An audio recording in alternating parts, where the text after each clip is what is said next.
now we need to think about the critical value. So let's see, I'm going to just flip back. We were doing a 95% confidence interval. Our generic formula is going to be P1 hat minus P2 hat plus or minus some Z star value times the standard error. And you might have memorized by this point the critical value for a 95% confidence interval. The Z star would be 1.96.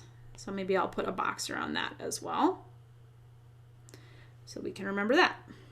And now we could make our interval. So that'll be our next task. And let's see. I've got negative 0.09 plus or minus 1.96 times 0.06.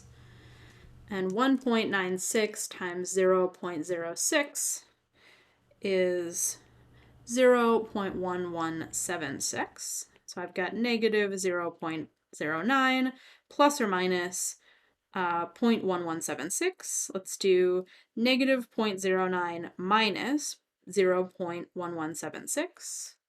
And I got negative 0.21. I think I'll round. And then negative 0.09 plus 0.1176. And that's 0.03. I'll round. So that is our interval. We need to check our conditions. And let's think about what those are. Maybe I'll flip back to my previous slide just to think about that. So my conditions are N1, P1 needs to be greater than or equal to 10, N1, 1 minus P1 needs to be greater than or equal to 10, N2, P2 needs to be greater than or equal to 10, and N2, 1 minus P2 needs to be greater than or equal to 10. If we wanted to, we could do all the multiplication, but really those numbers are going to be the numbers from the table. So N1 times P1, I'll just show you that one, N1, P1, that would be N1 is 21 times P1, 0.05. That comes out to be 1. That's this number here.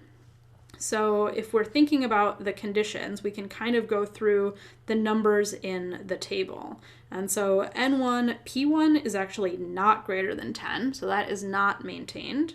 But N1 times 1 minus P, that's going to be this other number here, the 20, if we did the multiplication.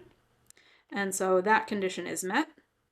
And then we have our N2, P2, that's going to end up being this 11, and so that condition is met. And then the last one is going to be this number, the 68, and so that one is greater than 10. So actually one of our conditions is violated, so really we shouldn't be doing inference with this data set. Maybe we should be using a different method, like the bootstrap, that doesn't have conditions. We checked the conditions, but they are not met. But just because we want to practice, we're gonna go on and do this interpretation. So I'm gonna see if I can write the sentence in this last little space that I have here. So I'm gonna say, I am 95% confident that the true difference in proportions of self-employed people between government and private employees is between negative 21% and positive 3%. So this is a weird confidence interval because it includes 0. It means I'm 95% confident that the percent of people who are self-employed in the government is between 21 percentage points lower than the percent of self-employed people who are private employees, to 3 percentage points more than the percent of self-employed people who are private employees.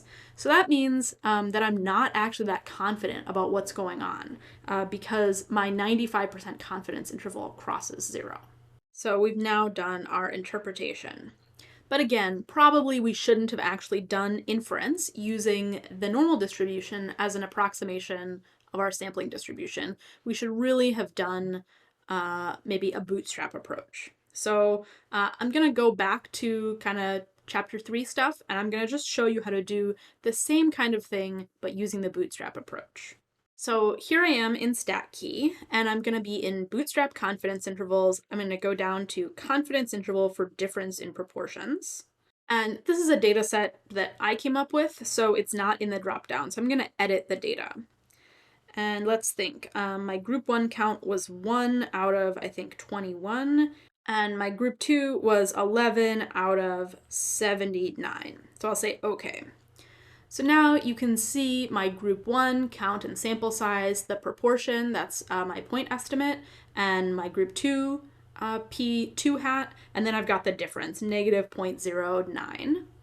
If I wanted to, I could generate one bootstrap sample. So click the button, and then it's going to take a sample with replacement from the original data set. It'll be the same size as the original data. It'll have the proportions, and then it will show me the difference in those bootstrap statistics. And maybe I'll just go ahead and be lazy and click the Generate 1000 Samples button. So it'll go and take a bootstrap sample, find the proportions, find the difference in proportions, put that dot on the plot. So let's just generate 1000 samples. This distribution is going to be centered around my sample statistic. So it's centered around negative 0.09. You can see it's not quite there, but it's pretty close. And then there's a couple ways that I could make a confidence interval from this plot. One would just be to click the two-tail button, and then it will use the quantile method and show me where's the middle 95% of the data. The other one would just be to use the standard error from the bootstrap distribution. So I'll stick a screenshot into my notes. All right. So if I was going to look at this interval from the bootstrap, it would be from negative 0.19 to positive 0.03. That's pretty similar to the one that we found using the distributional approximation. The low end is a little different, but the high end is the same. And again, one of the things which I think the homework asks you to do is to compare the standard error. So here's my standard error from the bootstrap. But then we also have the standard error from the formula, which was this number right here. So I got 0.06 from the formula, and I basically got the same standard error from the bootstrap. That might not always be the case.